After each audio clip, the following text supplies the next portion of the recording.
Hello, everybody. I hope you all are having a wonderful night. Hello, Eva. I had to go out and get her. She was outside. It's cold. It's very, very cold. Very, very cold dog nose right now. Yes, it is.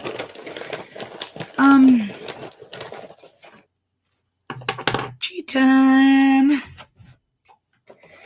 So I've got some fun stuff tonight. Luckily had 2 hearings from a pro se gentleman, and he's a real fun one.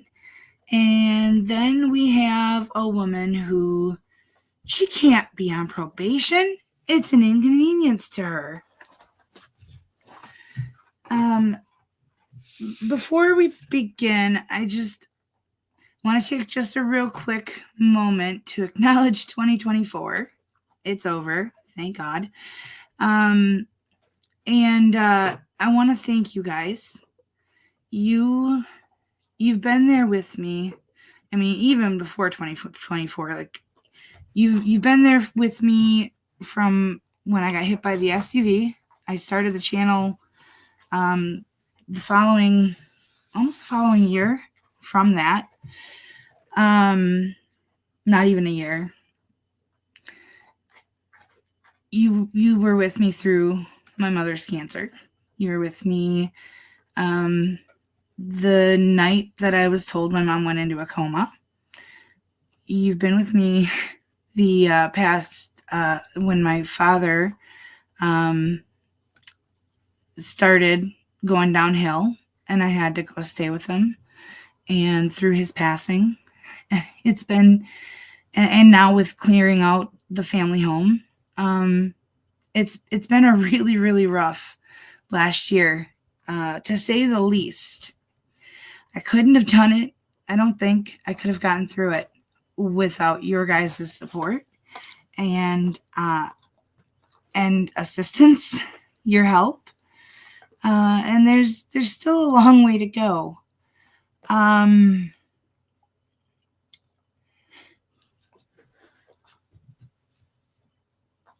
You guys have carried me for a bit here, and I want to thank you. It means so much to me that I have friends like you. Anytime that I need someone, I have someone I can call, or I can jump on Discord. If I lose my phone, I can call Joey. You know. I actually I lost it today, and I almost Discord messaged him, and then I was like, oh wait, there's that Google thing, and then I just did that instead. So so Joey, I still love you, and I do miss you. I miss messaging you when I lose my phone, but I do Google now. But I think of you every time. And then this is really hard for me to do this. Not the saying thank you. That part's easy. But I got some bad news from my lawyer today that my accident case. Hey, quit it, Earl. Stop that. You leave Band alone. Yeah, you're stuck on the duvet now. Good job. Good job. Hold on. I gotta save Earl from. There you go. So we have to go to trial. The insurance company, they're not being reasonable. So it's gonna be quite a while.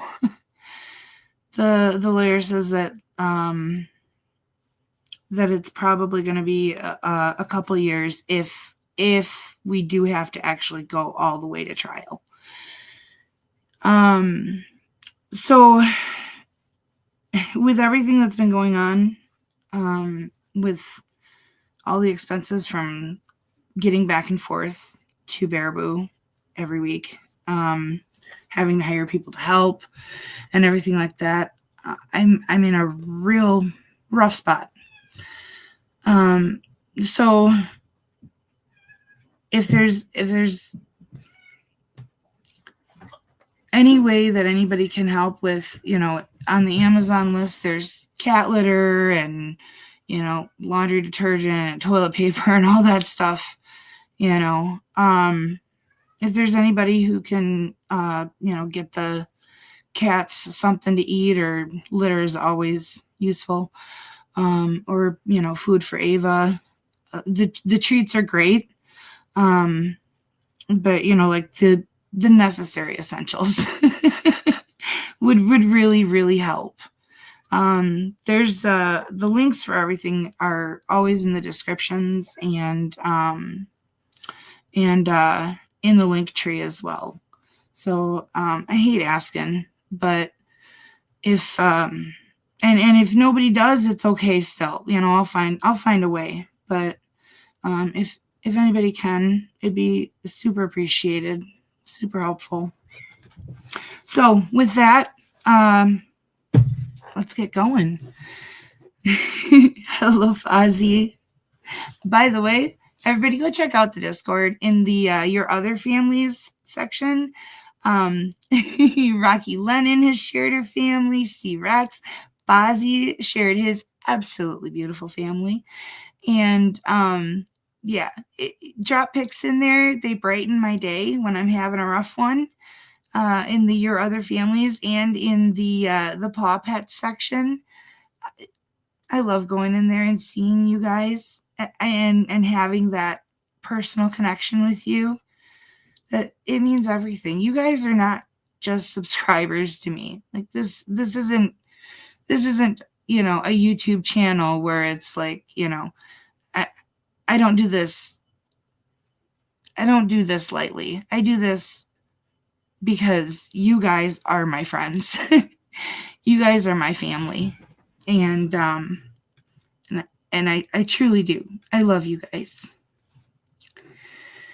Hello, Sir Philip. Hello, C-Rex, my love. Hello, Ginny. Hello, Mighty Spork. Hello, Eileen E. Carlin.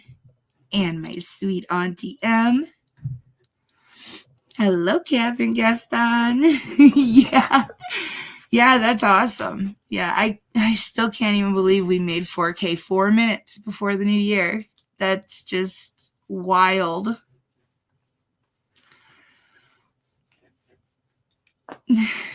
I love you. I really, really do. Oh, thank you. Hello, Patrick B. Well, it's already been it'll be 3 years in July. July 8th was my accident. And so July 8th of this year will be 3. So it's already been 2.5. They said the clock reset when the Ava, stop. I took you out and you've had your 3 treats. I've been petting you. Now you're getting a little bit bossy here. So their insurance didn't even have enough to cover my medical bills. My medical bills up to this point were $130,000. They only had $100,000 worth of coverage. So we actually have to go after my insurance company for the remainder. And basically what my insurance company has said was that they'll put me to 0 on the medical bills aspect of it, which isn't, that's not okay.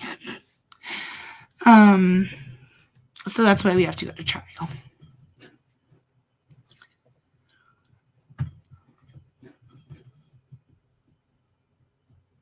Hello, Allison, my love. Happy New Year to you, sweetie. Hello, Mortimer Duke. Oh, no. Well, it could be me doing it. I've got big feet. I'll give you one good swing with my leg. It'll probably be the last swing with my leg I'm able to do, but for you, I'll do it.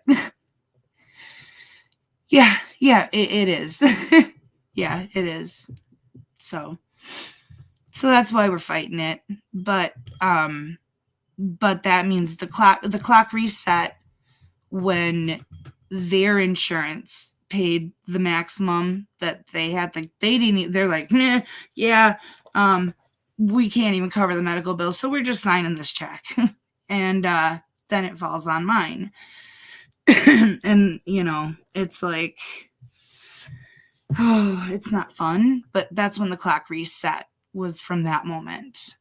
So we've got 3 years from that time to file the lawsuit.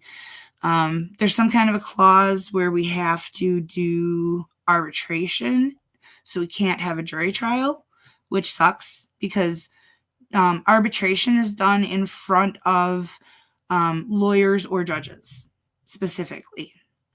One side picks a mediator, the other side picks a mediator that are defense attorneys or judges, and then those two mediators get together and they pick someone.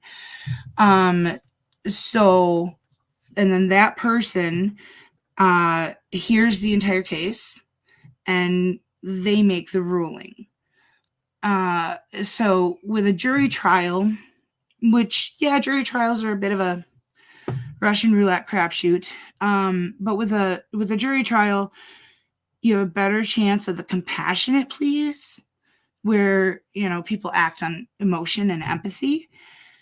With lawyers and judges, you don't have that. They act on facts and the four corners of the document. One thing that goes, not in my favor is that I had medical conditions prior to the accident, that I was on disability for I have osteovascular necrosis of my extremities. So the bones in my ankles and in my hands are very degenerated and or that's probably not a word. They're they're very it translates to dead bone, and they're very messed up. But the insurance company is arguing, well, she was already broken, so it's not our problem. I was already broken, and the accident exacerbated every condition that I have, every and brought on the spinal injury, where my spine is literally pinched off at the base and there's nothing that they can do for it. They're trying to say, well, her spine probably already had the degeneration. Well, we don't know. I never had a problem with it. I definitely wasn't getting tased in my body repeatedly throughout the day ever before. That's new. So to say that existed prior is just false. It's just stupid. And the idea that just because I had medical conditions prior to the accident means that no one's on the hook for it, and I should just accept this is ludicrous. I've never heard something so stupid. I got hit by an SUV. Well, my car did, and I was in the seat that got hit. I was waiting at a stop sign. I was going to turn right on the main road in town here. And it's a highway with a divider in the middle. So 2 lanes one way and 2 lanes the opposite, median in the middle. And the intersection I was at goes, you can go all the way across. I was turning right. And so I was at the stop sign and I was watching, for enough space to go. The SUV, there was space behind it. So my focus was watching the SUV, and my eyes were tracking with it. I saw the car gun it to get across the highway. It gunned it to get across, and when it did that, it did it right in front of the SUV. So the SUV hit the car, and then the impact turned it to me, and it barreled into my driver's door at 50 miles an hour. Ish. And they had to use the jaws of life and cut me out. The airbag to my left and the airbag right behind me both went off, but like a second apart. And so my body was jolted to the side and then diagonally. And I had my seatbelt on, so I was literally just twisted and tangled in an instant. It caused where your L's turn into S's on your spine, on the base. There's a nerve cluster package there that got pinched off, like not severed, but pinched. And so I've got severe stenosis, and then now I have bulging discs, and those are incredibly painful as well. I can only walk like 15, 20 feet at most. I have to lean on stuff all the time. Sometimes, like if it's really bad, you'll see me on stream like this because I just can't support myself anymore. I use a walker. Some days I'll be able to use a cane. It varies. Every single day is different. It depends on how inflamed my back is and how badly it's pinched off. And so that's what it is. And insurance companies are no fun. Like I said, their insurance company was she had $100,000 worth of coverage, and her insurance company was just like $130,000 worth of medical bills and $100,000 worth of coverage. I guess we're just gonna sign this. And then my insurance company, the uninsured motorist coverage, I actually have $250,000 worth of coverage, which is more than most people carry. So, by the way, check your insurance policy, and if you're only carrying the $100,000, bump it up. Seriously, for your sake, and just in case you happen to accidentally gun it across the highway in front of an SUV, you might be, protecting someone. But my insurance company said, they're like, well, yeah, we'll put 30,000 towards it, but there's no wiggle room beyond that, barely. I think they offered 25. And my lawyer was like, is there any room for that? Is that your final offer? And they're like, well, there's a little, but not much. So they want to basically say, we'll put her at 0. That doesn't seem right. Hey, you.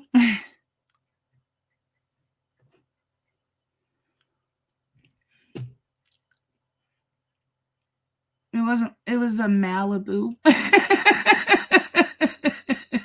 Chevy Malibu. It was just a fraction of a second. It was like not even a full second. It was just like, and is there a way of saying that it would have been better if they both deployed at the exact same time? There's no, we haven't even considered exploring something like that, but I don't know that would have been any better. The airbags caused massive burns on my side, like instantaneous. They thought my spleen ruptured when they were when they got the jaws of life out. I had a EMT guy standing on the hood of my car, having me pull my shirt up, and of course was not wearing a bra that day. So I was trying to, cover and show all at the same time.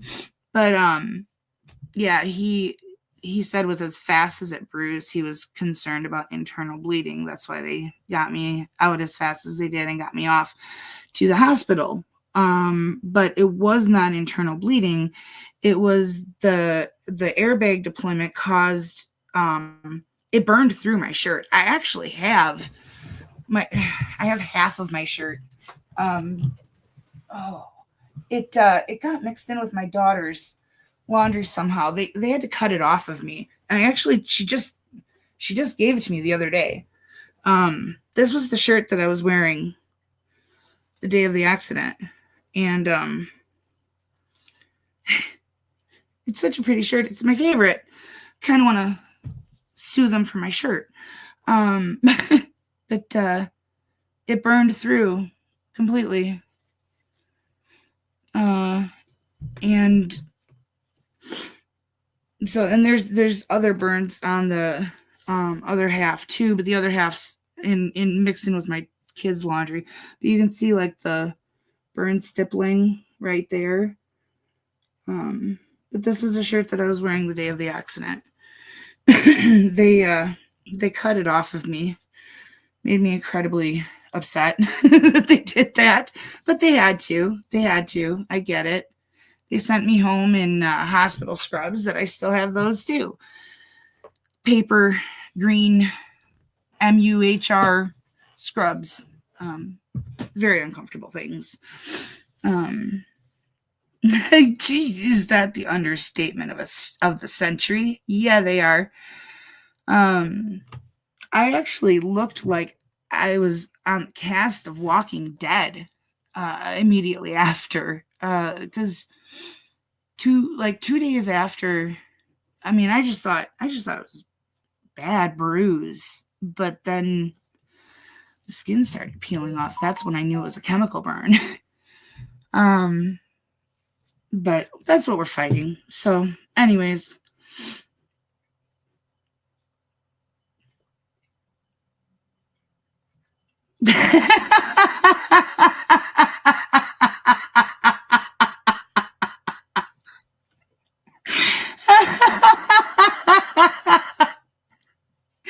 Thank you, Patrick B. I absolutely needed that. I love you.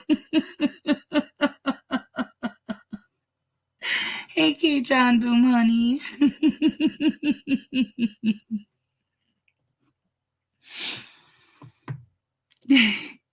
Yeah, I know Judge Million. She's got amazing hair. She's so beautiful.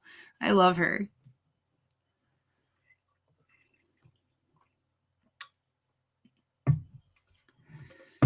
Oh, no, Focus is what I have currently. I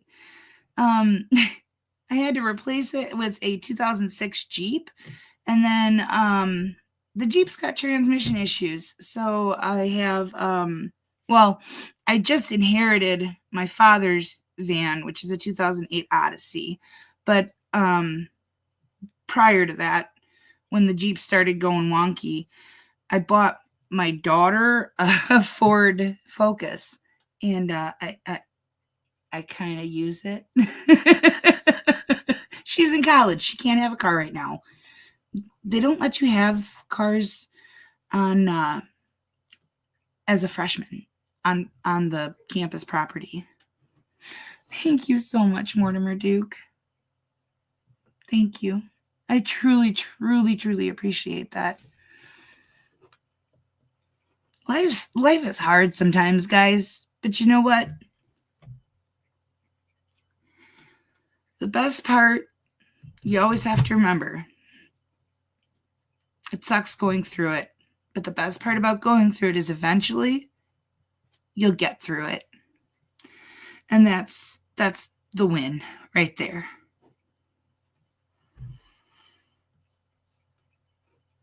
Yeah, well, they just don't have room for them. Madison is such a crowded campus.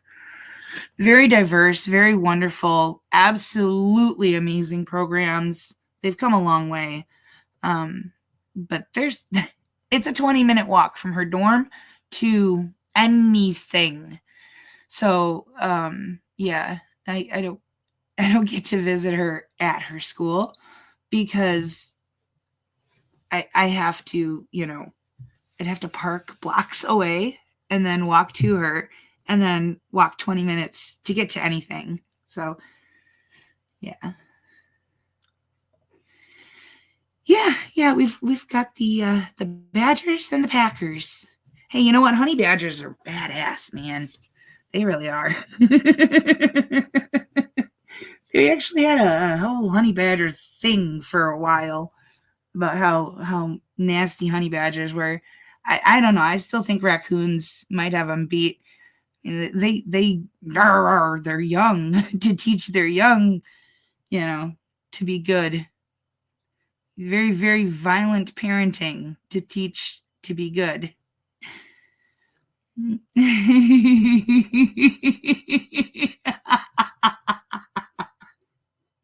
Yes. Oh, I love you, Catherine. Well, don't go quite asleep yet, because in a moment you're gonna hear dun dun, meow, and wake you up.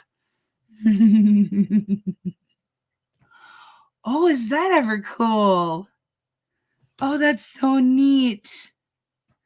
When I got my eyeliner tattooed, it wore off after like a year and a half. The guy that I was the guy that was working the tattoo shop and not doing my tattoo, he was kind of like an apprentice. He went to school in Michigan, and he went to school with Eminem, and so he was telling me all about Eminem. I know, completely different, but that was the closest I got to, someone famous.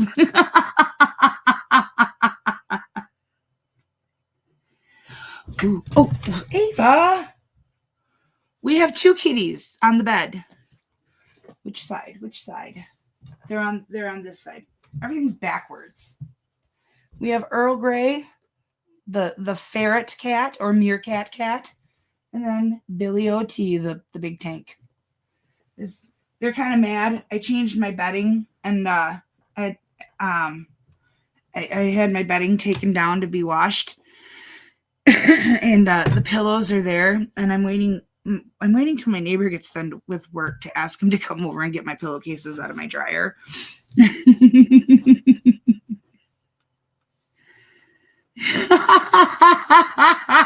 I love you. Oh, yeah, my legs have that. I used to climb the bluffs. That was a super huge thing of my life. Was climbing the bluffs. And so yeah, I've got lots and lots of remembrances on my legs. Oh yeah, that was the other part of the accident. When I saw the car when I saw the impact, I put my arm up like this because I'm gonna stop an SUV, right? When I did that, thank God I did, because the glass shattered, and gosh, it's so hard to see, but there's it's not going to show up with this lighting. There's a really long scar right through here. My whole arm was chewed up with road rash. But you can't really make it out with this lighting. But I get to see it every single day right through here. And it's actually quite dark and quite deep, but the brightness of the light makes my skin look super white.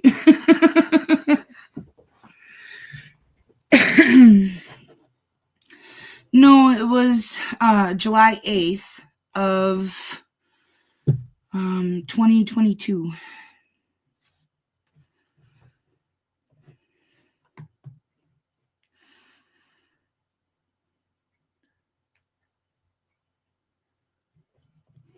Oh, Oh, wow.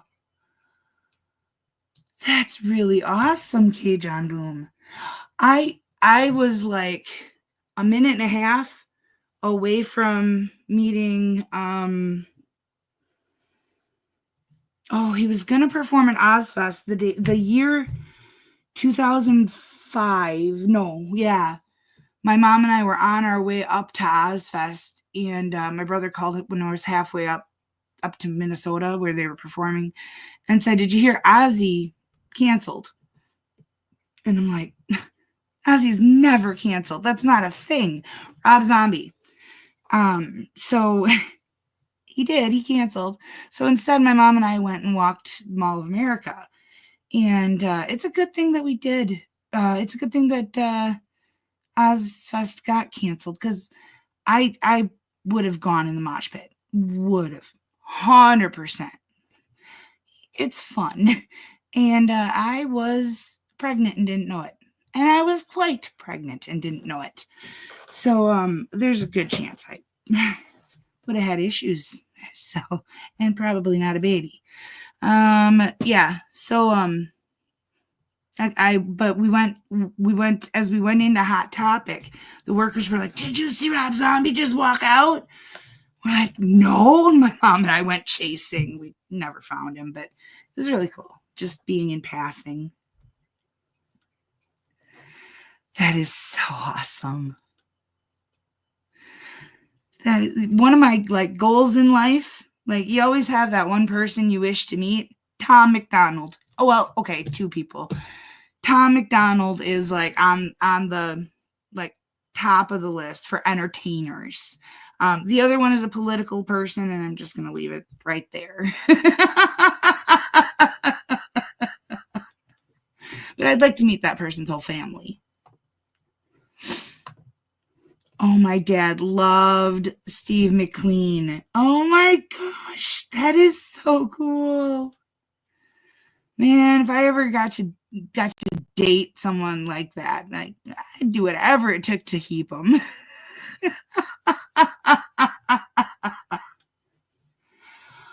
Oh, I don't know who Will Gear is. I'm sorry. I can't know everybody.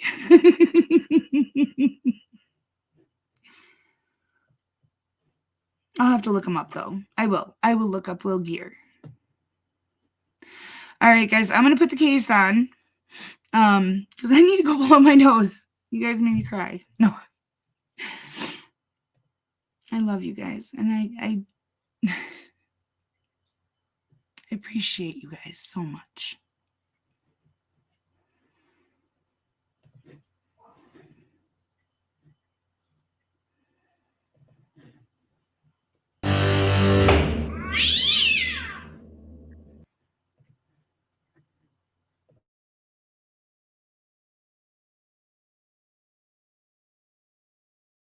Court will call State of Kansas versus Caleb Crane, 24 CR 197. Announce appearances. Thank you, Your Honor. May it please the court. The state of Kansas appears by the Ellis County Attorney Robert Anderson Jr. The defendant Caleb Crane appears via Zoom and pro se, Your Honor. Mr. Crane, you previously told Judge Flax that you wish to represent yourself and proceed pro se. You're on mute again, Mr. Crane. You're going to need to unmute yourself. Thank you. Did you hear what I said? Yes, sir. Do you still wish to represent yourself? Yes, sir. You understand that you have the right to a court-appointed attorney if you qualify? Yes, sir. But you wish to represent yourself? Yes, sir. I know Judge Flax explains these things thoroughly, and you're going to hear this every time from the judges, because generally people that represent themselves don't do a very good job. Okay. It is a complicated process, rules of evidence, procedure, those types of things. Lay people have difficulty handling that. And you do this at your own peril. You understand that? Yes, sir. In other words, I cannot assist you. I can't say, Mr. Crane, here's how you get that evidence in, or Mr. Crane, you shouldn't do that. This could come back to harm your case. You understand all that, correct? Correct. You do. All right. And knowing all that, and that you have the right, if you qualify, because I'd have to look at your financial affidavit, to court-appointed counsel, you still wish to represent yourself. Correct. All right. I believe I looked at the file in preparation. You signed a written waiver of attorney, did you not? Yeah, because I was gonna get a attorney at first, but I'm proceeding with representing myself. Okay.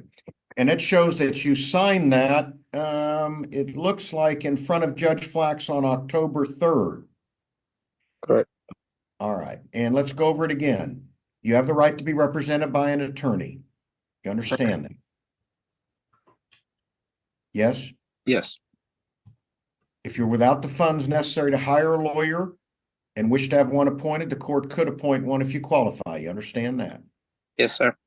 You're charged with a level 8 non-person felony, which carries a potential sentence of anywhere from a minimum of 7 months to a maximum of 23 months and a potential fine of up to $100,000. You understand that?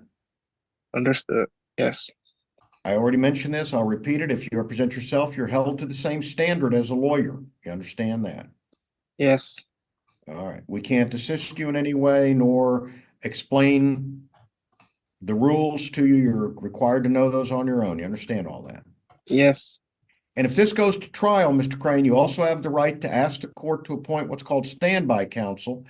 And we'll talk about that as it gets closer to a trial date. Today, we are scheduled for arraignment. Do you know what an arraignment is? Yes. What's your understanding of an arraignment? Basically, it's like we going over what we went over in the prelim, basically. Not exactly, but yeah, there's some of that similarity. What an arraignment is the first stage of a criminal case where you formally enter a plea. You can plead guilty, not guilty, no contest, or you can stand mute, refuse to say anything. There's no penalty for that. And then if you do that, the court on your behalf enters a not guilty plea. That's what happens at arraignment. You understand that? Yes. Before we begin, I would like to state on the record and for the record, I had filed a motion through the court through the USPS. My service number is 9589-0710-5270-1868-199063. It said y'all wouldn't get it yet. It's supposed to be delivered sometime today. What kind of motion is it? It's a oral motion. Well, no, it'd be a written motion if you sent it in writing, but what is the motion? Motion to dismiss an objection. You have a motion to dismiss the case? Correct. It should be there sometime today. Yeah, it's not here yet. Unless the clerks have received it, it's not in the court file yet. So you Yeah. have a motion to dismiss that you have sent to be filed. Correct. All right. Because of that, we can't do arraignment today. We'll have Mr. Anderson and I will need to review that, and we'll need to schedule that for a hearing. So we will not be able to do arraignment today. Okay. Now, what we are going to do, Sandy, would you join us? Sandy is my administrative assistant. She does all my scheduling. Sandy, because Mr. Crane has sent a motion to dismiss, we'll need to schedule that for hearing before arraignment. But in case it's not received or there's an issue, we need to set a status conference. Let's do that about 2 weeks down the road. So Judge, I'm just going to throw this out to you and you can tell me how you want to proceed. Obviously, you know, I've been meeting with Curtis this morning, and so we were listening to this arraignment. This is a case that Curtis is going to have a conflict with. He represents the co-defendant in this case. Okay. Do we want to go forward with you? Do we want to move this over to Judge Dries? How do you want to proceed? That would be good grounds to move this to Judge Dries. All right. Mr. Crane, I am retiring. I'm going off the bench January 13th. A new judge is taking over. The new judge is meeting with my AA today, and he represents your co-defendant, so he can't have this case. So you're going to get assigned to the other district judge, which is Judge Dries. Yeah, I was aware of that. You were. Okay, was- good. Yeah. You knew more than I did then. That's great. Because that's the first I became aware of it. So, Sandy, I'm going to leave and let you remain with Mr. Crane and Mr. Anderson. I don't know whether you're going to have Jessica join in, whether you what we need to do, but there's a motion to dismiss that Judge Drees will need to take up and prior to arraignment. Okay, I will call her right now and see if she can just hop on and maybe take over. All right.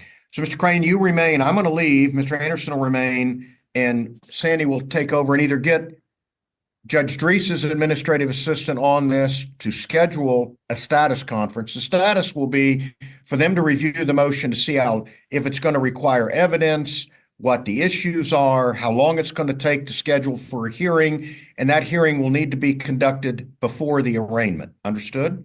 Understood. Do you have any questions? So you want me to just sit in this call? Yes, you need to remain. She's looking right now to see whether Judge Drees' administrative assistant can join us, because we need to schedule that status conference so we'll know how much time to set aside on the motion to dismiss. Okay, that's what I was just trying to make sure about. And since we haven't seen the motion to dismiss, there's no way for us to know. No problem. He is being charged with multiple counts. The one that I specifically remember, though, and they'll get into it in the next hearing, but the one that I specifically remember is a felony charge for identity fraud. All right, so you remain. I'll be leaving, but Mr. Anderson and there's Sandy. Is Jessica available? She is not. She's in court with Judge Drees. I'm going to go ahead and try to schedule it on his docket for you, though. All right. Mr. Crane, I hope you're still there. Yeah, I'm still here. I just turned my camera off. Okay. Remain because my AA is going to schedule that.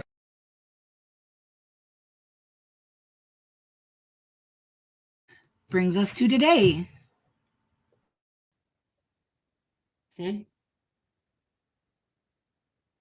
What's your name? Caleb Crane. I said I wasn't expecting anybody. Okay. I had asked if you were Caleb Crane.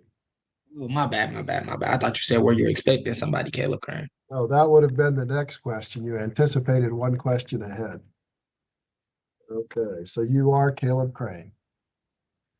Okay, and you're not anticipating anyone else for this hearing. Okay. He actually just has it in a ponytail, but it does look a lot more professional. This is in the District Court of Ellis County, Kansas, case number 24 CR 197, State of Kansas versus Caleb Crane. If you would announce your appearances, please. May it please the court, the state of Kansas appears through Assistant Ellis County Attorney Joshua Becker. Mr. Crane appears on Zoom and pro se. And Mr. Crane, you understand that this hearing is being conducted by Zoom rather than in person. Is it your request that we do this by Zoom rather than in person? Correct. Yes? Correct. Okay. And you understand you could come to Ellis County and have this hearing in person if you'd like. Correct. Okay. And you also understand that because it's by Zoom, it's also being broadcast. Correct. Okay.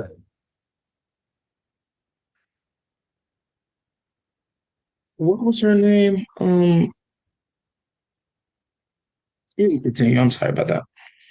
And further, Mr. Crane, you're representing yourself pro se, Correct. and it's your desire to represent yourself pro se. Correct. And Judge Flax gave you warnings before preliminary, and I gave you warnings before the last hearing that it's in your best interest to have an attorney, but it's your desire to represent yourself. Okay. I'm sorry, I didn't hear that last answer. Correct. Okay.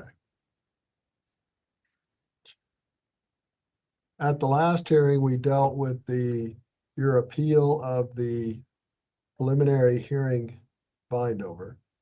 Today, we're scheduled for the hearing on your motion to suppress, Mr. Crane. And I know, Mr. Becker, you had filed a motion to continue. Is that just a prophylactic motion or do you need a continuance? Your Honor, we don't need a continuance. That was more of a prophylactic. Given the notice of appeal that has been filed, we just wanted to make sure that the court was aware and still wish to proceed. Okay. Mr. Crane, you filed a notice of appeal that you're wanting to appeal the court's order upholding the magistrate's determination of probable cause. Correct. And I also, you never, Do you have any authority to take an interlocutory appeal on that issue? Because appeal rights of the defendant to the Kansas Appellate Court are statutory. And that would be an interlocutory appeal, meaning during the case itself. And the statute does not call for that. So under what authority are you wanting to appeal the court's upholding the bind over by the magistrate? wanted to a notice to appeal. I had filed that on December 21st. And also, y'all had never acknowledged my motion of dismissal. Okay, well, your motion to dismiss was based on the bind over the court finding probable cause. The court has found probable cause at preliminary hearing. You have also filed a motion wanting to suppress. Are you wanting the court to take up your motion to dismiss prior to your argument on the motion to suppress? So I had never filed a motion to suppress. I had sent the papers with y'all for the motion to dismissal. That's what I thought y'all had. And I also asked, I think her name's like Linnell, her last name started with a G, for my transcripts, which I had never got my transcripts for this date. So I didn't have the proper time for my notice of appeal to prepare because I didn't have my transcripts as well. Did you receive the transcripts? No, I paid for them and never received them. I had paid for them on December 10th. Okay, hold on while I check on the transcript. You told me they wouldn't be ready by today.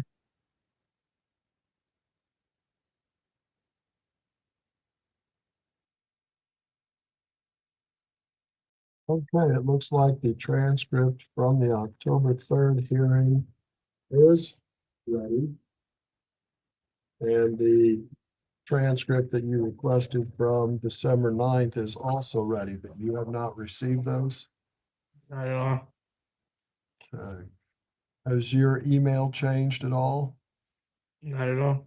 Did you check on your email because the court received a copy by email? Yeah, she told me yesterday when I called her like that the judge has a copy, but she said I don't have a copy for you and it won't be ready until a week or two. Mr. Becker, I'm sorry, Your Honor, what am I to address here? you, as far as the transcript, I don't know that we've received a transcript from the December 9th hearing, but I haven't really checked to verify that. do you have the October 3rd transcript? If the October 3rd transcript is the transcript of prelim, then I do have that, but only because it was included as an addendum to the motion to dismiss an objection filed by the defendant. I don't see either filed in the court as of yet. April needs to breathe. Oh my God, you guys are hilarious. Oh my God. I can't. I just can't.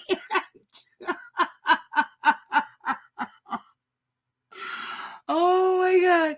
You guys have me laughing so hard. I'm turning colors. Probably scaring the animals. Oh my God. Ooh, I love you guys so much. So, Mr. Crane, are you asking to continue the motion until you have received the transcript and used it to prepare? I needed time to prepare for my appeal. Okay, well, you're talking about two different things here. One is we had talked at the last hearing, you had filed a motion to dismiss, and the court had clarified with you what you were seeking to challenge. And you were seeking to challenge both the bind over of the magistrate, which the court was able to rule on. You were also seeking suppression of the evidence as part of a motion to dismiss, which we were set for hearing today. Okay, Never filed those motions, Your Honor. I filed a motion to dismiss and a motion of objection.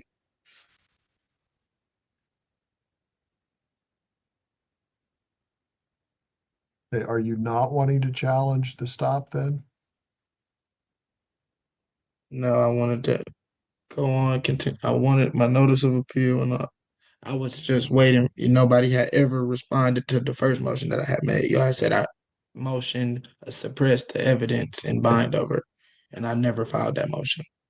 Okay, well, your motion regarding the bind over has been denied. Okay. Okay. You had also filed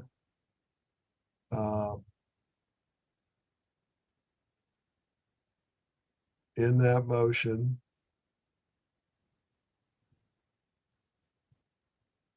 number 2, page 5, the search of the defendant's car and the seizure was, oh, I'm sorry, that's the response. Let me find your motion. I had never got a response. Well, the state filed a response. You filed your motion on November 12th. I know they probably filed one, the state probably filed one, but I never got a response on the record. And your issue on count 1 was you're asking it be dismissed because there was no probable cause of intent to deceive or defraud. Court's already ruled on that issue. Dear Caleb, I am writing this letter slow because I know you can't read fast. Then you've got count 2, the possession of the controlled substance should be dismissed due to the illegal search and seizure. And that's what I've asked you is, are you wanting to pursue a motion to suppress evidence based on illegal search and seizure? You said yes, and that's what we scheduled for today. Are you not wanting to pursue that motion? No.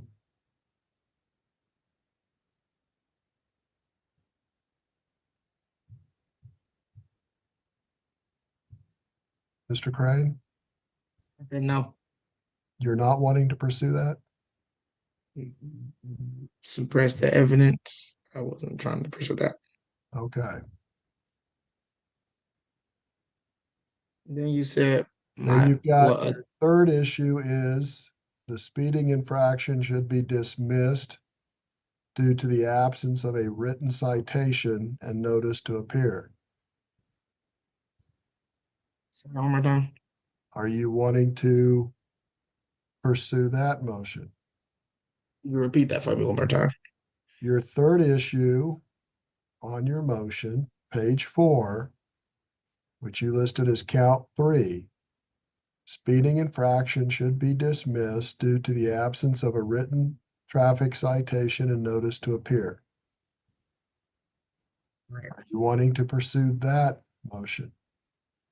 Yes, I'm gonna keep that on there. Okay. And why do you believe it should be dismissed? Because you were not given a notice to appear. I was never written a ticket off, Your Honor. I was never written a ticket. When I end up coming to Kansas for my prelim, they tried to bring up my ticket when I was never written a ticket from the get-go.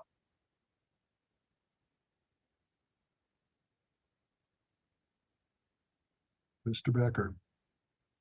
Your Honor, a traffic case, in my understanding, without having had adequate time to prepare for such an issue, a traffic case can be commenced by a notice to appear. It can also be commenced by filing of a complaint by the county attorney. It can also be established at prelim, as other charges can, where the evidence provides probable cause for it, as what happened here. The probable cause for speeding was established by Trooper McCord, stating that he saw the defendant's vehicle traveling 80 in a 60-mile-per-hour construction zone. That was established by probable cause at the preliminary hearing and was included in the state's amended information. Yes, Mr. And that was my whole point of that as well. He said he seen me doing 80, but he never gave me a traffic ticket. How did you see me doing something if you never had my speed? Very well. Mr. Becker is correct. The state can charge you either for speeding on a notice to appear. If there are felony offenses involved, as there are in this case, they don't issue the notice to appear because they file what's called a long form complaint charging you with the crime which they've charged you with, that you've been bound over on. At preliminary hearing, they also asked the court to amend the complaint to add the speeding charge. There was sufficient testimony regarding that, and so the court added the speeding charge at the request of the state.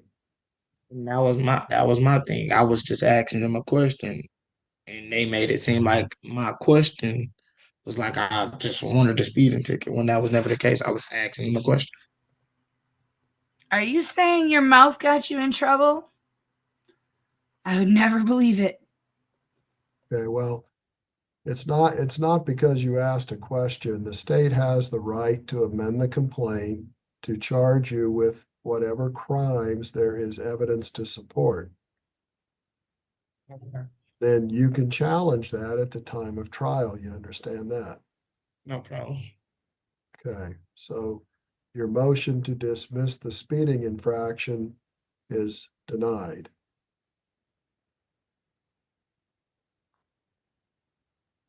Those were the three things you cited in your motion. Is there anything else you have filed? That'll be it, Your Honor. Pardon me? That'll be it besides my notice of appeal. Okay. Now, back to your notice of appeal. Do you have any statutory or case authority that allows That's you to my pay? constitutional right for my motion to be heard, Your Honor. Okay, well, that can be filed at the end of the case. You have Why would it be filed prematurely, at the end of the case? well, you prematurely filed your motion for appeal because you don't have the right to an interlocutory appeal. But if you file your notice early, then the court can accept it later as your notice, but you should still file an appeal should you lose your trial in this matter, okay? When you say early, I filed it December 21st. Okay, well, but it's not ripe for appeal yet because this would be an interlocutory appeal and you do not have the right to an interlocutory appeal on preliminary hearing bindover. So you're early because you don't have that appeal right yet. So where we're at is we need to do an arraignment based on your bindover. Are you ready to do arraignment? And I get some more time for arraignment or Well, arraignment is what starts the clock going on setting your trial and bringing this matter before the court. okay. Okay, so why do you need additional time before arraignment? Because I needed some additional time for my arraignment because my first motion, well, you're right, my motion was denied. So you can carry on. But I wanted my transcripts as well. That's why I wanted more time. Okay.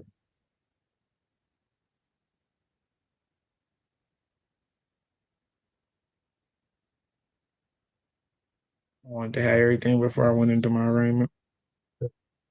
Your motion that you had filed back on November 12th included the transcript of preliminary hearing.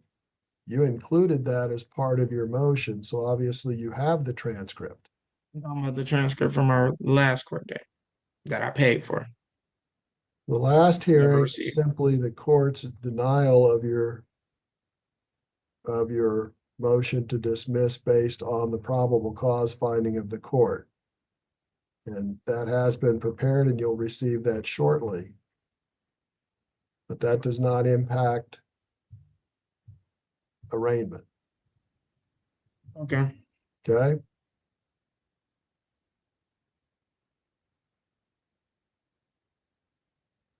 Your Honor, just for clarity, I would like to ask the first part of the motion, depending on probable cause for identity fraud, that was ruled on at the last hearing. The motion to dismiss speeding is denied at this hearing, I think you've already said. As for the second part of the motion regarding the search and seizure of objects from the car, has the court ruled on that, or is The defendant is withdrawing his request to challenge the search and seizure. okay? Correct, Mr. Crane? All right. You need to answer yes or no, please. Yes. Yes. Okay, so he's withdrawn the second part on the search and seizure. Okay, thank you, Your Honor. So it's the state's understanding that that whole motion has been ruled on at this point. Okay. Yeah. The court has ruled on the first issue and the third issue. The second issue is withdrawn by the defendant. Okay, thank you, Your Honor. Okay. And Mr. Crane, you've received a copy of the amended information in this case? No, I don't think I have a copy. Okay.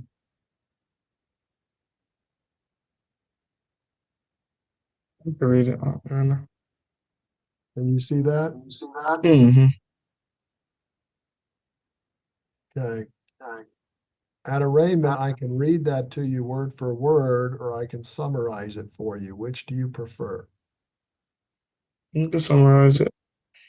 Okay. Count one charges that on or about June 20th of 2024 in Ellis County, Kansas, you did feloniously alter, amend, counterfeit, make, manufacture, or otherwise replicate a document containing personal identifying information with the intent to deceive. That's identity fraud. That's a level 8 non-person felony. Level 8. Let's see it. Okay. On a level 8, the minimum punishment is 7 months to a maximum punishment of 23 months under Kansas sentencing guidelines. If you have 2 or more prior person felonies in your background, in your conviction history, then it becomes presumptive imprisonment. If you do not have 2 or more prior person felony convictions in your background, in your criminal history, then you're presumptive probation. You understand that? Right. Okay. On a level 8, you can also be fined up to $100,000. Understand that? Okay. So do you understand what you're charged with in count one? Yes, sir. How do you plead to count one? One. You can plead not guilty, or you can refuse to enter a plea and the court will enter a not guilty for you.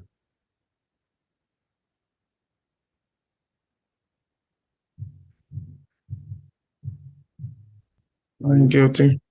Not guilty? Well, I don't want to enter a plea. You're right. I don't want to enter a plea. You want to stand mute and not enter a plea? I'm sorry, you need to answer out loud. Correct. Okay. So you're standing mute. And so the court Your enters, Honor, the court enters your plea of not guilty on your behalf since you're standing mute. okay. And, Your Honor, on that second motion, instead of withdrawing it, I'll just wait to see if y'all deny it or accept it.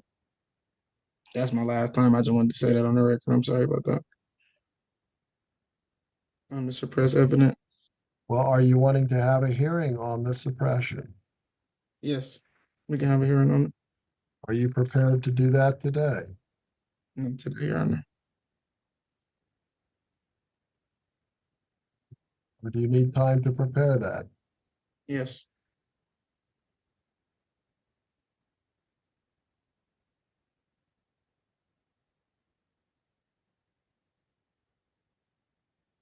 How much time do you need to prepare your motion? Can I get 2 to 3 weeks, or that's too long? Court could give you a couple of weeks.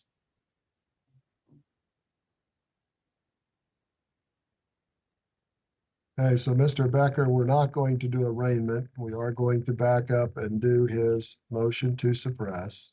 Okay. Okay, on the second issue he filed. Jess, we need to find a time here in a couple of weeks. Judge, how much time do you anticipate needing for that hearing? Mr. Becker? Is it still the plan to just have the motion to suppress on stipulated facts from prelim, or? Mr. Crane, are you going to rely on the preliminary hearing transcript or do you want to present evidence? Can I get the transcript from, well, I don't need the preliminary. Well, you You're have right. the transcript. You included the transcript in your motion. Yeah, I did. I said I included it, so I used the transcript and I used some evidence. So you're wanting to use the transcript or you want to present evidence?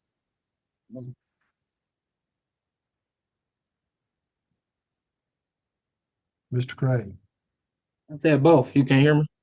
I can't hear you. You need to take your hand away from your mouth. I said both. Okay, so you're going to present evidence. How long do you need for that hearing? You can give me 4 weeks. No, we're doing it in a couple of weeks. How long of a hearing do you need? Do you need 30 minutes? Do you need an hour? How much evidence do you plan to present? Both. Probably 45 minutes. Mr. Becker? Your Honor, I would set it for an hour. I don't think that it would probably take the whole time, but just out of an abundance of caution, I think an hour would be sufficient. Yeah, Jess, I would look for an hour to 90 minutes here within the next couple of weeks. Judge, on the afternoon of January 16th, you would have time starting at 3 o'clock. I'm in recovery court that afternoon. Okay, I couldn't remember if you were involved with that or not. Mhm. The morning of the 23rd, Judge, you could start at 10 o'clock. I have a prelim that morning, I'm sorry. No, that's okay. Judge has time that afternoon as well, starting at 3. My afternoon's free that day. Does that work for you, Mr. Crane, on January 23rd at 3 p.m.? It's a Thursday. Yeah, we can do that. Okay.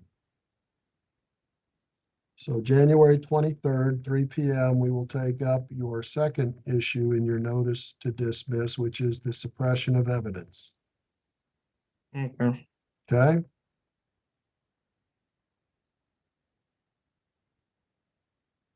Anything else today then, Mr. Crane? Anything else today, Mr. Becker? I No, Your couldn't do Honor. nothing with my notice to appeal, correct? Okay, I've already ruled on your notice to appeal. You're asking to take an interlocutory appeal to the appellate court. That's not provided for by statute.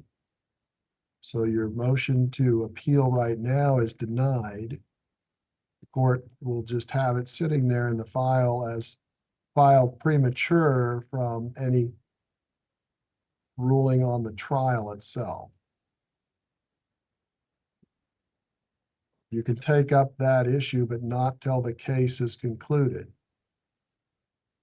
Okay. okay? Mr. Becker, will you do an order? Yes, Okay. And we will see you all on January 23rd at 3 p.m. and Your Honor, I will do an order also on the denying of the motion to suppress the speeding count. Right, in the Well. journal entry, you would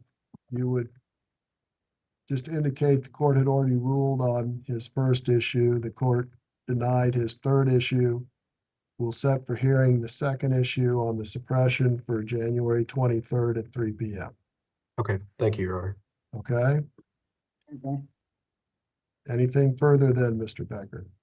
No, Your Honor. Anything further, Mr. Crane? No, sir. Okay, Jess, are we using the same Zoom coordinates on the 23rd? Yes, Judge. Mhm. Okay, so same Zoom coordinates, Mr. Crane. Will you get an email for it again or no? What's that? I'll send it back out to you, yes. Okay. Okay, thank you all. Thank you, Judge. Oh my gosh, that was so much fun. Right call. You guys are just absolutely amazing. I could not stop laughing.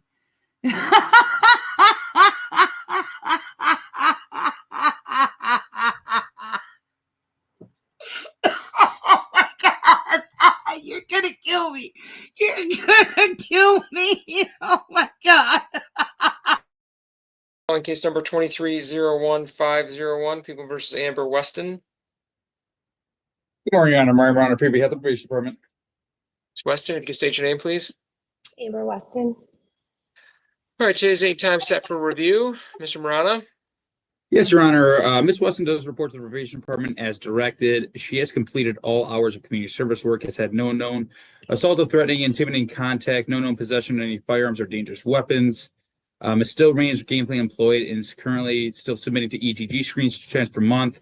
All screens being on time and negative. The only issue, Your Honor, I did contact Miss Hutchins. Miss Weston is attending counseling through Kayla Hutchins of the mental health counselor of the outpatient care. And she indicated to me that there hasn't been a session since September, and it hasn't been solely because of Miss Weston not showing up. It appears that there has been some conflict with Miss Weston and Miss Hutchinson. It looks like they've had appointments, but each have had to cancel kind of going forward. And Miss Hutchins, when I was on the phone with her last, did indicate to me that the last session, Miss Weston was sick and was unable to appear for.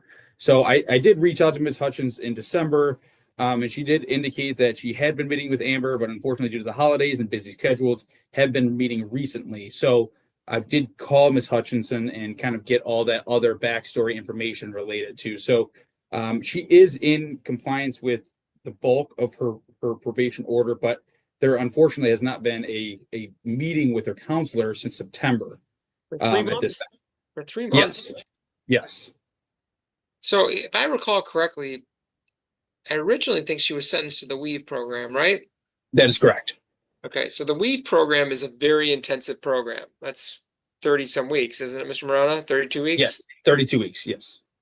And we instead, out of really for courtesy for Miss Weston, thought that not requiring her to do that extensive program as long as she was going to counseling regularly. But the challenge we're running into is how often was she seeing her counselor? Do you know? Before September? Before September, let's see here.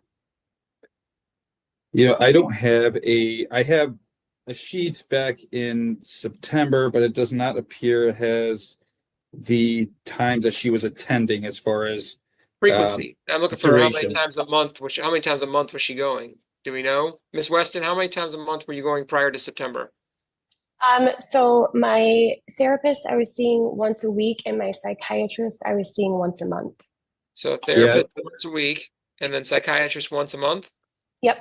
And that was mainly because they were changing my medication, and so I needed to see them a little bit more frequently. But my therapist now, Kayla, and I have discussed, my mental, I guess, well-being. Yeah, I mean, that's the right way to say it. Yeah. So we've discussed that, and now we're more of a maintenance. So yes, she had a family emergency, which did put her out for quite a few weeks, which was fine. We did check in via text messages with each other, just making sure that I was still doing okay and taking my medication and things.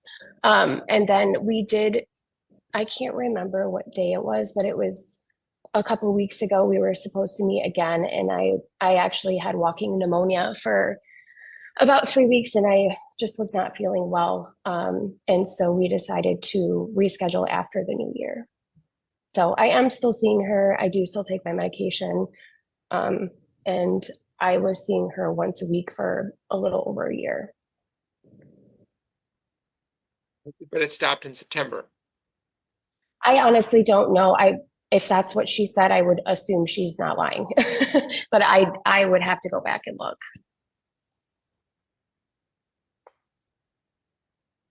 Okay. So, Mr. Marana, what's the recommendation for today? Probation at this time is recommending to continue supervision as previously ordered and re-engage with counseling sessions with Ms. Hutchinson as directed, and to adjourn this review. I know this was kind of a early motion to review for a discharge, but seeing as the court pointed out, as far as having the WE program suspended and having the counseling being the primary source of the rehabilitation process to the supervision, I would be asking to adjourn just to get re-engaged with counseling. Ms. Weston. Okay, I'm sorry, that is insane. How many weeks is the WE program again? I'm sorry. There's 32 weeks. Okay, so for the last, let's see, August to September, so that's 13 months, I was seeing a counselor once a week.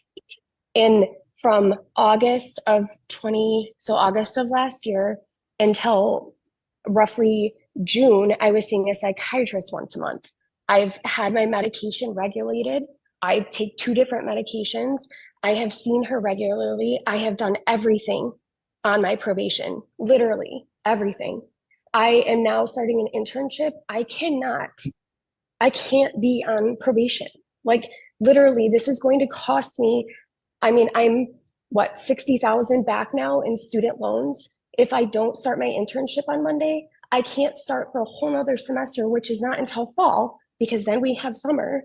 So you're setting back my livelihood. No, Mr. Weston. So let's make sure we walk through this accurately. Okay. This whole process. All right. We are here. We are going through this whole thing because of decisions that you made. Well, I did enter a no contest due to protection of my kids and myself. So I understand I waived a right to a lot of things. I get that. And that is why I have followed everything. So the fact that I was sick and my counselor had a family emergency, and then it was the holidays, and now we're rescheduling for 2 weeks from now. So all of this effort and all of this work that I've put in since August of 2023, let alone my schooling, my grad schooling, the time that I've spent doing everything. So I cannot still be on probation and start my internship. I put this in writing to Mr. Morano. I don't understand why I would still be requested to be on probation when I have done everything needed. So let's walk through this, because Ms. Weston, this is his recommendation. Ultimately, it's up to me, but you have to remember that again, you are receiving a tremendous benefit by getting a case dismissed. So this court is responsible. And if I would like to also point out that this was a deal that was also worked out with the prosecutor. All right, the prosecutor is the one that's moving to dismiss it. It's not, this wasn't a plea that was taken under 769-4A where it's ultimately up to the court whether or not the case gets dismissed. There needs to be a completion satisfactory also to the prosecutor that made the deal as well, that you've completed all terms. Now, I would also point out, Ms. Weston, that if I recall correctly, Mr. Murata, we had a violation in May. So that it's not was as a misunderstanding because I was told I couldn't test anywhere else.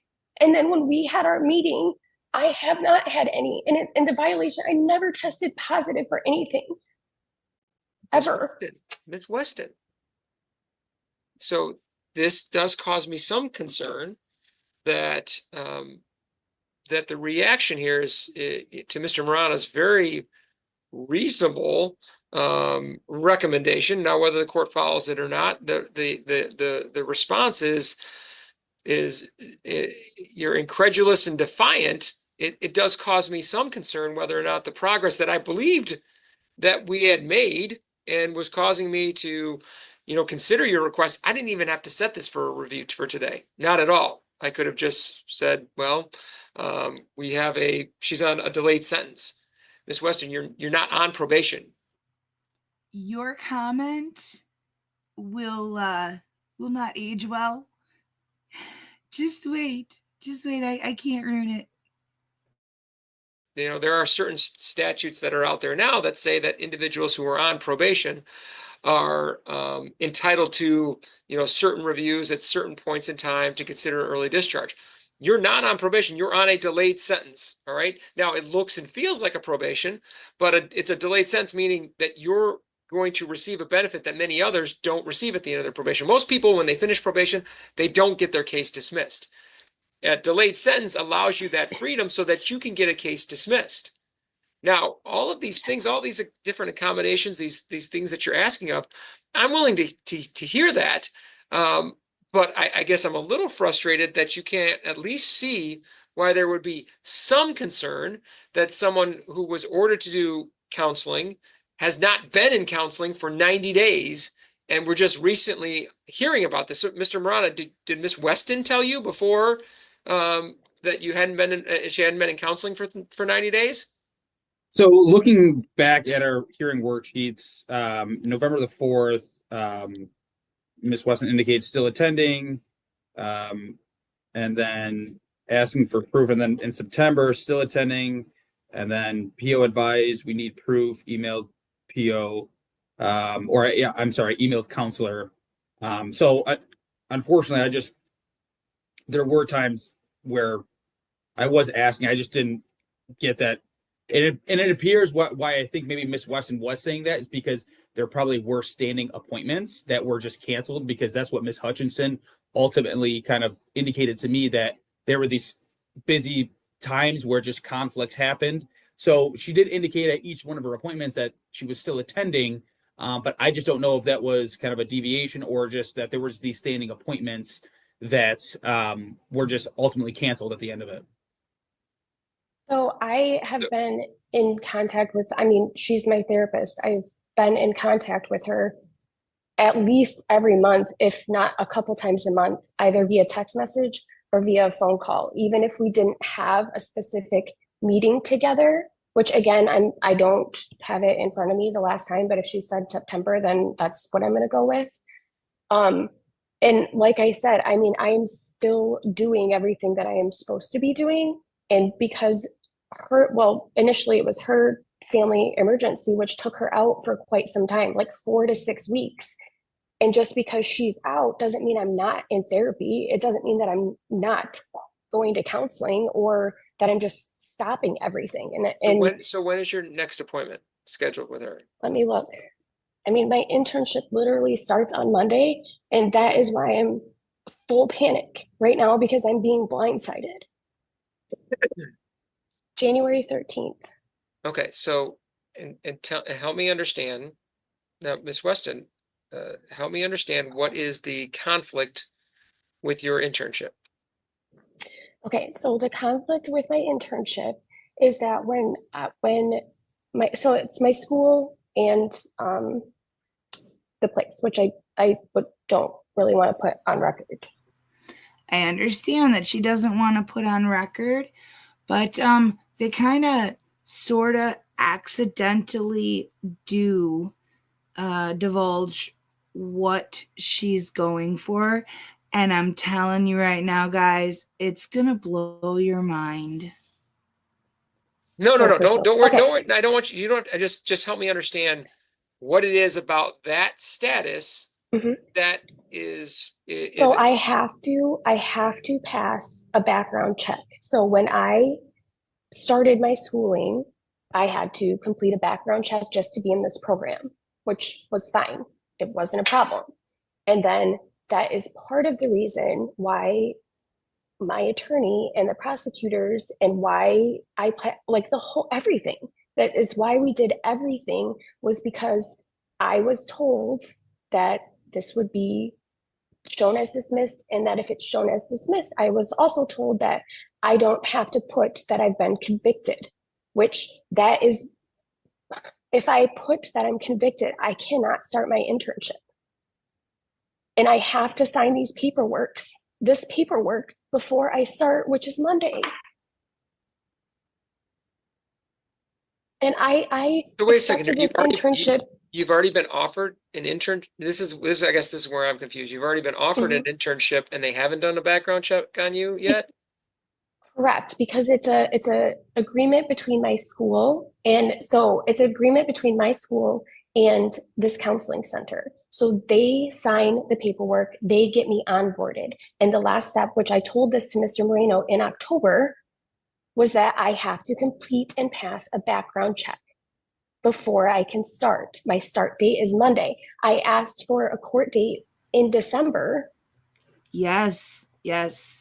Her internship is with the counseling center.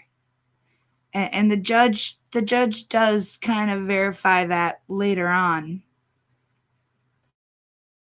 Which I wasn't given, and I understand you said you didn't even have to do this one, but I'm just pleading my case to you because I have I completed everything by October so that it would give me enough time to meet with you and get it, closed, I guess. I don't really know the right term, but completed. And so that's why I completed all my terms and everything in October. Well, actually, I think it was the end of September. And I emailed Mr. Moreno and said, I've done everything. And if that one program would have been only 32 weeks, I've done way more than 32 weeks of counseling, like way more, and probably have made way more progress than, I would have in a group or whatever that other setting is. The hard part for me is I just don't, I'm having a hard time understanding because I have not heard of a situation where they wouldn't have done a background check in advance. So I did a background check when I started my program. That was a requirement to be accepted into the program. So I did already do one. I have to do a new one now that I'm starting my internship. That's just part of the requirement. Do you have verification of any of these things, Mr. Morano? I don't want to put the locations on the record. I agree with Ms. Weston on that. I did forward him the email offering my internship to Mr. Morano, I think in October or November, whenever he asked for it. November, I forwarded it. Yeah, I do have an email from an individual. Yes, I do have an email from this individual, and it looks like there is agreement. There is no date as far as like the starting of the internship, but it does look like there is a blurb in this email indicating that an offer for an internship position was offered to Miss Weston on, and I believe it's November 13th. Okay, so I want to see that. So Ms. Weston, hold on a second. Mr. Morano will bring that up to me. I'm going to handle a couple other cases, so just tread water for a minute. Mr. Paskulovich, you have something ready? Okay, recalling Amber Weston, 23-01-501. Again, Your Honor, Morano, Premier at the Probation Department. All right, Ms. Weston. All right, are you there?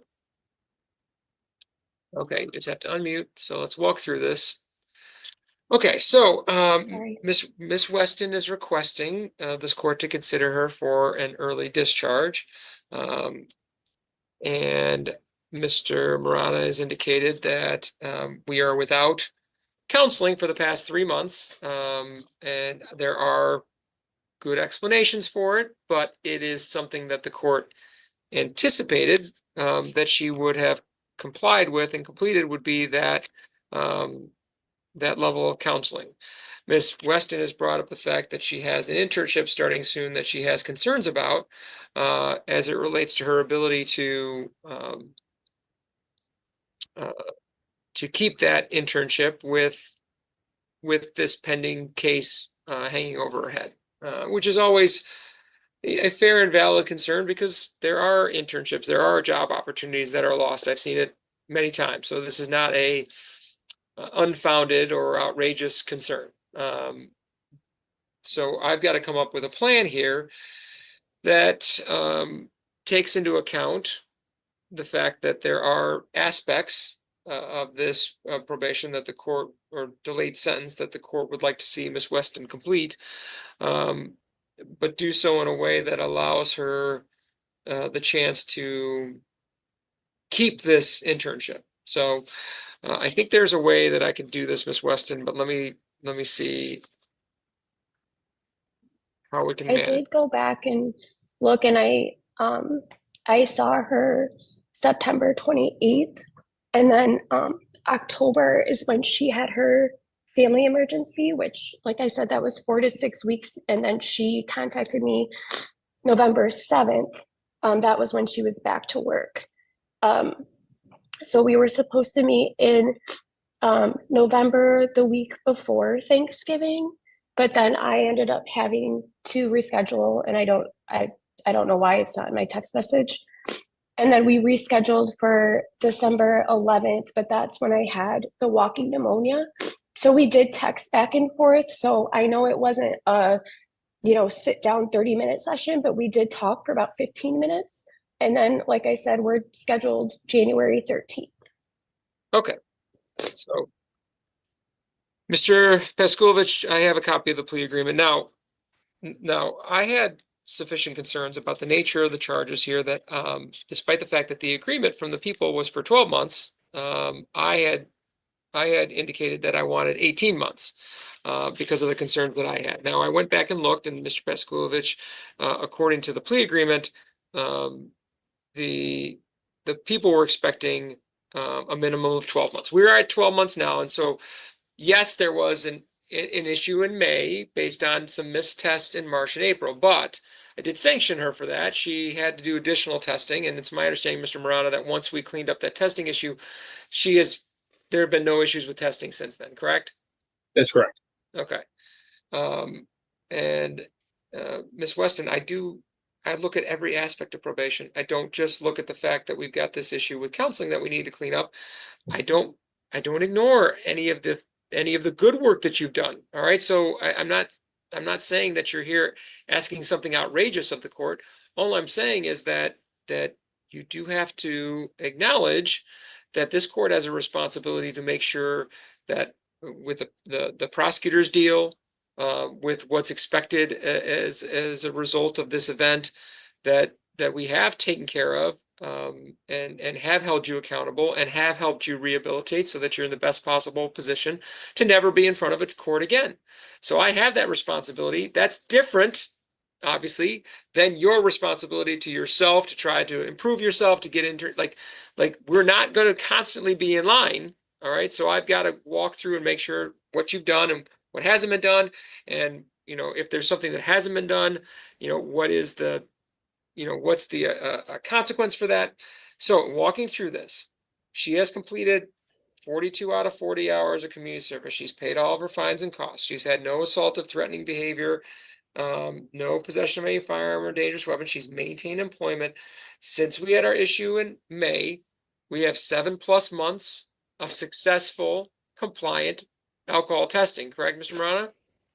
Yes, Your Honor. The only other thing with the testing, that there was a time where she did travel. She was supposed to get a SoberLink device. The referral got late. she went on her trip, and then she came back early on that trip, had COVID, so couldn't test for a brief period when she got back. But I did bring this up to the court, and on August 20th, we did indicate that she can test after she was okay with COVID. So I did bring that up to the court back in August, but that was the only kind of, I guess, hiccup, if you will, regarding the testing. Outside of that, she's been compliant with her testing. Okay. All right. So really what we're talking about now. Really, what we're talking about now is another way she violated. And she is completely oblivious to how that's a problem. Now, that last final piece of the puzzle is this gap, which there are reasonable explanations, but there's a gap nonetheless that we have to try to figure out how to cover and manage, because Ms. Weston, to be fair, if you're moving into a new position, there are different stressors, there are different challenges that come with that, and I do want to make sure that you're continuing to stay engaged with counseling, because that's not going to stop for me. I understand that, but so Ms. Weston, that's a key component of all of this. So I actually think there is a way, having done this for a while, where both sides can be I think satisfied with the ultimate outcome, both the community, the prosecutor, the probation department, and the court, and Ms. Weston. And so here's how this works, Ms. Weston.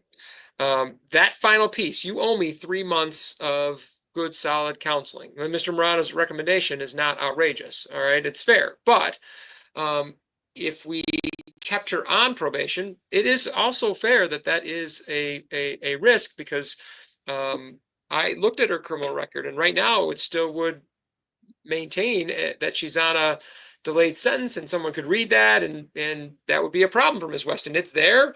It's quite different than seeing a dismissal. Okay, and so her concerns on this are not unfounded. But I can, and I'm willing to do this, Ms. Weston.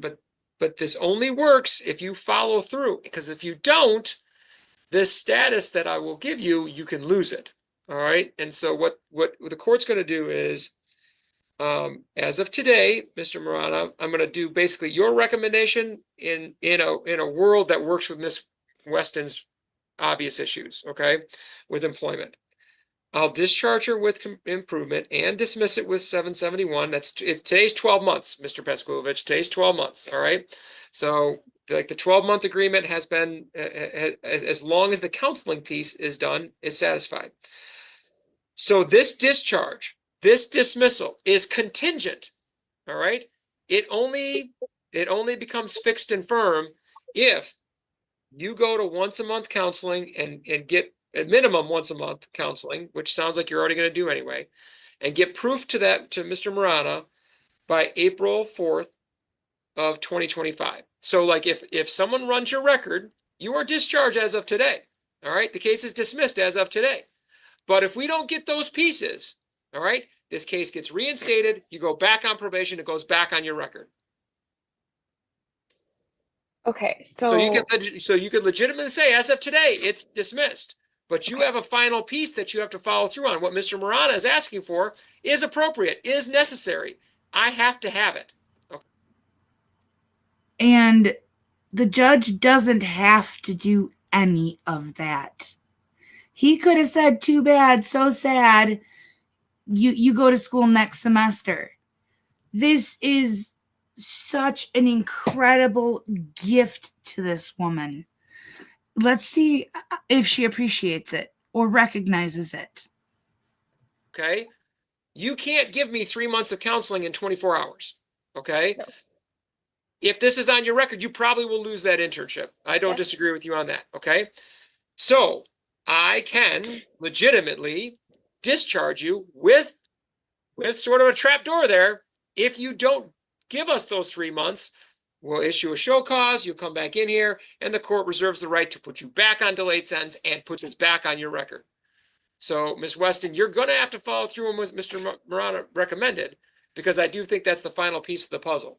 The only other caveat to that is is that if there's any new criminal charges in the next 3 months, that's also something that would cause this all to go back in play. So drug testing, all that, alcohol testing, all that's done. You don't have to report to Mr. Moran anymore. You are, for all intents and purposes, off of probation today, as long as in the next 3 months, you keep doing the counseling you just told me you were going to do anyway, and you don't pick up any new criminal offenses. Mr. Paskovich, I feel as if that is, it really covers us for those last 3 months, because to be fair to Miss Weston, there were things outside of her control regarding her counselor, and that's fine. All right. And I can acknowledge that. All right. But Miss Weston, I hope you can also see there was still tasks that needed to be done. And I have made special accommodation here for you, Miss Weston. So by April 4th, that's the first Friday. That's the first Friday in April. Okay. So go to counseling in January and February and March. Get that stuff to Mr. Marana. No new criminal offenses. And then what we do today stays. Because what's happening today is discharge dismissal. You do those things, it stays. You remain in that status forever. If we don't hear from you by April 4th, or you pick up a new criminal charge, bringing you back in here, and this glorious opportunity, Miss Weston, is gone. All right? Thank you.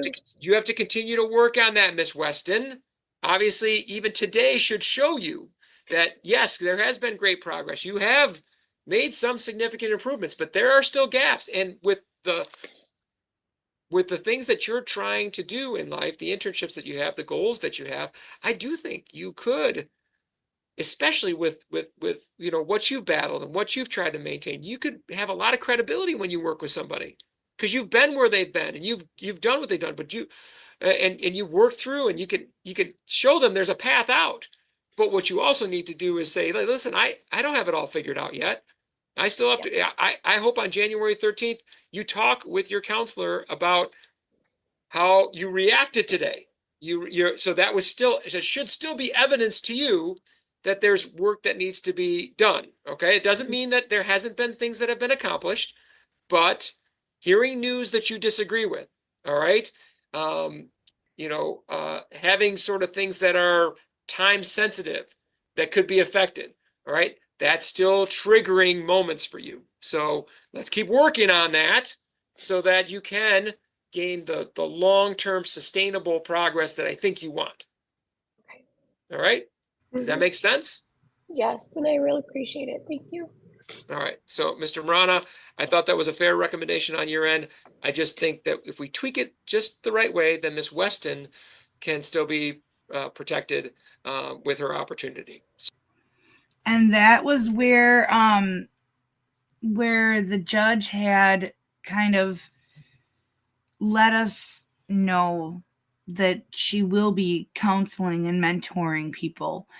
And I truly do hope that her experiences in life allow her to be empathetic towards other people and their situations and to help them get through it. However, I personally feel like she has a lot of growing up to do still.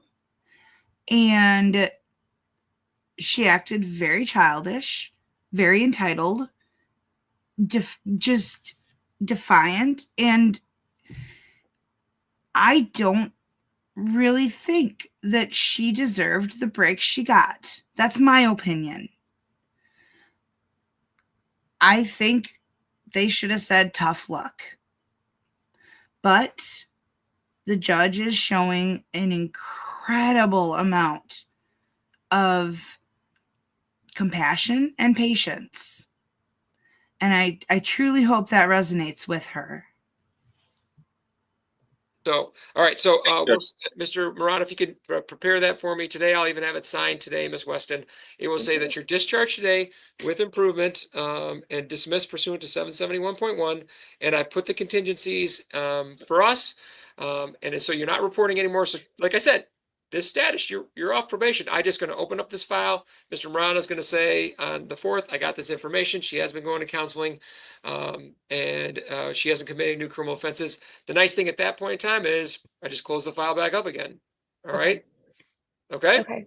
So it won't show at all that I have this extra Like, I don't know what shows No, on. no. So this Okay. little, this extra thing, this is not, Mhm. you're not on probation. It is it's basically it's a condition attached to my action today. My Okay. action and frankly, the only thing that comes from this is it will be reported as a discharge dismissal. That's how the reporting is. For us internally, we have this sort of second review that we're going to have. Okay. Okay. And so, and frankly, if you get that information to him before April 4th, we don't even like Ms. Weston, just so you know, the only, I guess the best way to describe it is the only thing that would be problematic is if I, in fact, set it for another hearing. I'm not even setting it for another hearing. Because if I set it for another hearing, if someone looked up your name, they could say, hey, what's she got another hearing for? Okay. I'm not setting it for a hearing. Mr. Marana is going to come up to me on April 4th and say, Judge, we have what we need. And then I just close it out. Okay. All right. I understand. All right. So see, Ms. Weston, you just wait. All right. Take all the information in. All right. Make sure that before you respond, just make sure you have all the facts, all the information. Okay. All right. Because there, the frustrating part for me, Ms. Weston, is the whole time that we've been together, this court had missed tests. I didn't throw you in jail. We made the corrections and we moved forward. We had that thing that went down during travel. Did I drag you in for a violation? No, we made the adjustments and we moved forward. My business is people. And so I have to deal with each particular person differently. And I knew in your situation, one of the things we needed to do was continue you moving forward in your mental health in the right way. And so just do me that favor. January 13th, when you meet with your counselor, talk about like, all right, I didn't respond immediately the way I wanted to. How can we work through this in the future? Because I won't be the first person delivering you bad news, Ms. Weston. All right, you're going to have that happen again. All right. Good luck, Ms. Weston. And my hope is that I won't see you again. I'll just close this file up after I see Mr. Moran on the 4th. Okay. Okay. Thank you. All right. Good luck. Thank you. Thank you, Judge. Well, that was a wild ride.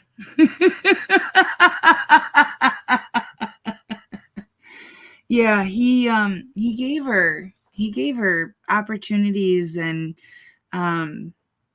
benefits from the start, and she violated it, and he gave her more opportunities and allowed her to continue when he didn't have to, and she violated again and went on vacation without the ankle monitor and missed tests, and but that was a misunderstanding.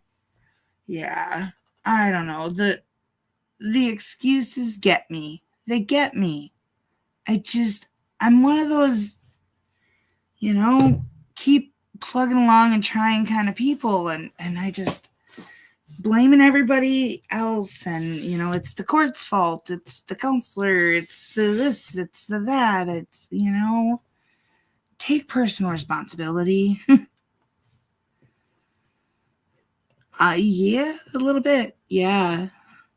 Yep. Because she really, she did whatever it is she's accused of. She did. And she's not going to have it on her record. But, like, what was it? Yes. Not last night, but the night before, I think.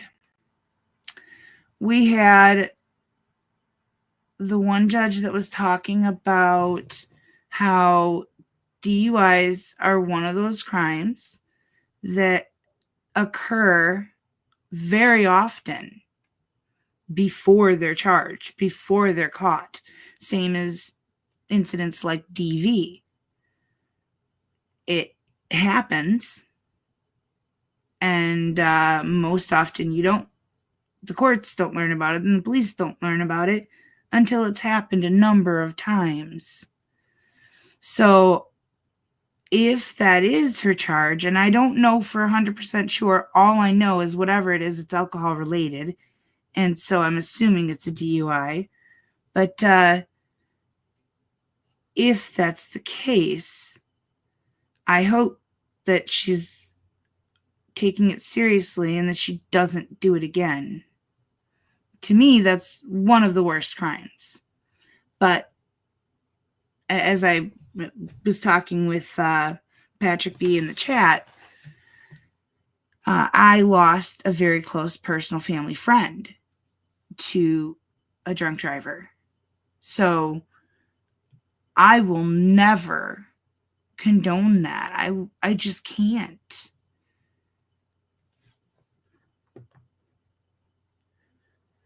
No, she's got till April to complete her therapy sessions, submit them, and watch. If she forgets to submit them and then they file a show cause on her, it's going to be another excuse. More excuses. And then she also has to not have any criminal violations. So she's not on probation, but she's on probation.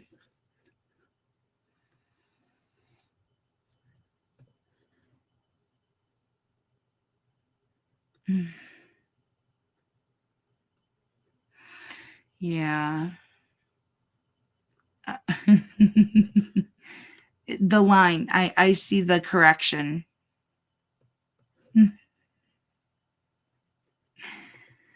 All right, guys. That's what I got for tonight. Thank you, everyone, for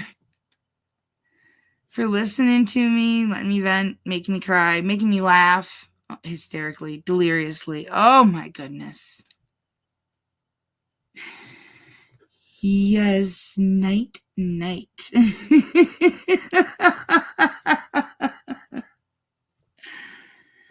You guys are just the best. I really do. I have the best subscribers in the world. That's what I always tell people. I do. You guys are from all over the world, and we just share this common bond of friendship and love. And it's amazing. And I don't know how we all met, but I'm so glad we did.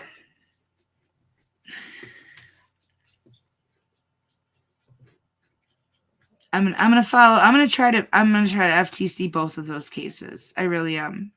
Both the original pro se guy and her. I'm gonna keep an eye on it. We may never see her though, because if she does submit everything, he's just gonna close the file. No review. If she doesn't, then we're getting a show cause. Everybody is so amazing. They are. They truly are. Ooh, I like that. Does somebody else use that already? Mine's FTC for follow the case, and I love it. I love FTC. CTC. I don't like how it makes my face look when I say it. CTC. No. I was being exaggerative there. Yeah, that's probably also not another word. I'm making up lots of words tonight.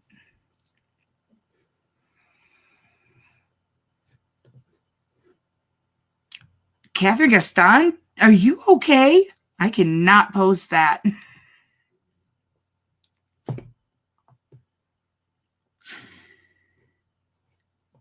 FTC? You thought it was something rude? Oh, I gotta know.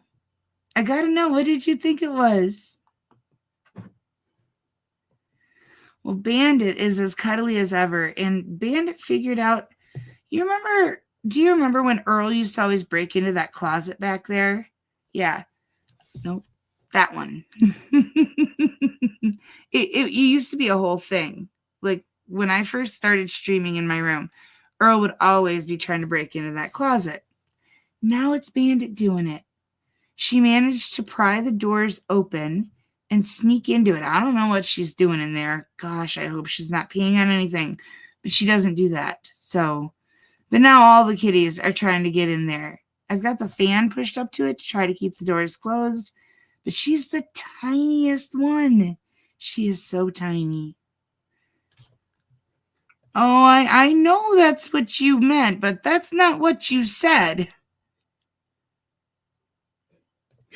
Well, okay, I didn't think of that. But it's follow the case or following the case.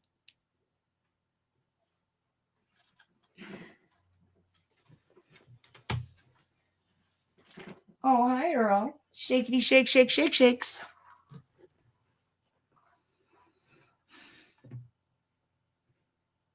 Mortimer Duke!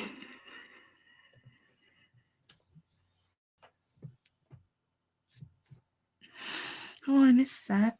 Okay, I'm going to bed.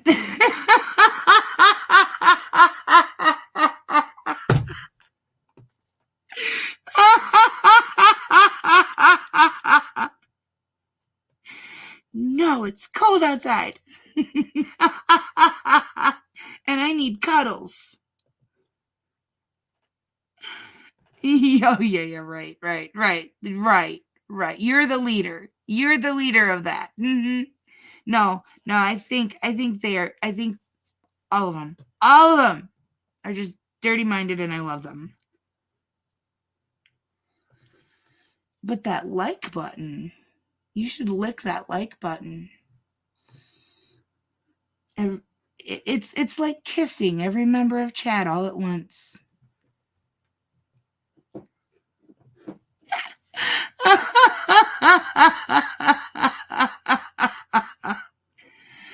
Oh, man.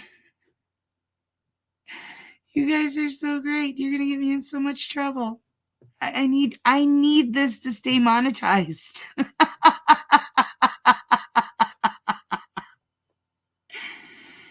Yep. He was in his box. He loves that box right there. That's his favorite place. Thank you, Patrick B. I love them. I think they're so great. And Bandit's the best cuddler. Oh, she's like plush, and she's so lightweight, so it doesn't hurt to hold her. Like Billy, when I'm holding him, my spine's zapping me, and that's frustrating. But like, now he's gotten where he just plumps right on my desk. That's about the sound it makes too, plump. Or he barrels up and just knocks everything down because he doesn't care. And I love him. He's a tank. He's fat, but he's very super muscular too. So, I mean, he can plow through anything. But he's great. He is so loving and wonderful and plays. Yeah. There you go. The button needs a tickle. Okay, everybody. Be safe, be well, sleep sweet, and much love.